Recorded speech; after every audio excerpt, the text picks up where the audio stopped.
Have you ever wondered why are there so many countries in this world? Yes, the last time I checked it was 193. Now considering land is only 30% of Earth. I hope this does not cause any conflicts. Now can you imagine a people who have no idea what a country is?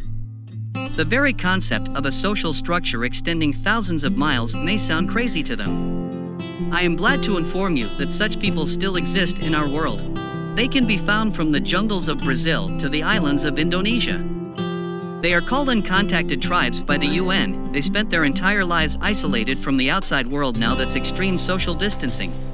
In all seriousness, these people have very vulnerable immune system because the longer a society is isolated, the weaker their collective immune system is, and because of this, unfortunately, they are on the brink of extinction. The Ayoreo, our last uncontacted tribe in South America outside the Amazon, is holding out in an ever-shrinking island of forest, as bulldozers clearing land for cattle ranchers rapidly close in on them. There are less than 5,000 of them left in the world. Piripkura, Mato Grosso. We do not know what these people call themselves, but their neighbors, the Gavayo Indians, call them the Piripkura, or the butterfly people, describing the way that they constantly move through the forests. They speak Tupi-Kawahib, a language family shared by several tribes in Brazil. FUNAI, which is the Brazil's Federal Bureau of Indigenous Affairs, has signed a temporary order forbidding anyone to enter the Piripkura's land without permission and banning all economic activities there. But unless the government takes urgent action to map out and sign their land into law now, the last known Piripkura survivors may disappear forever.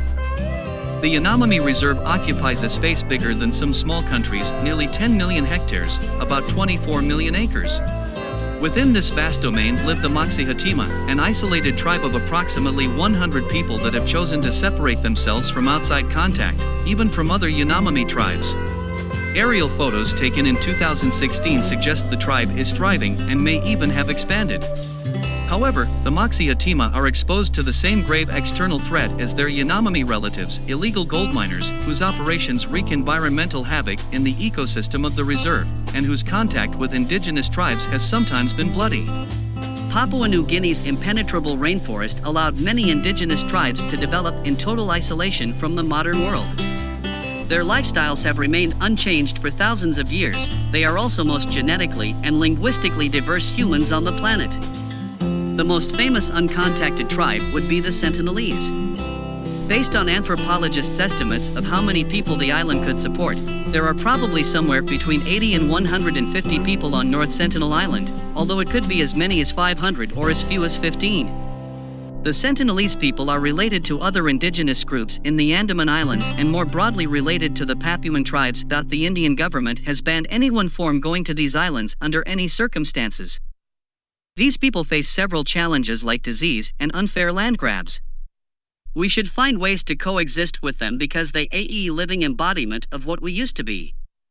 And how would we react if someone started looking down on us?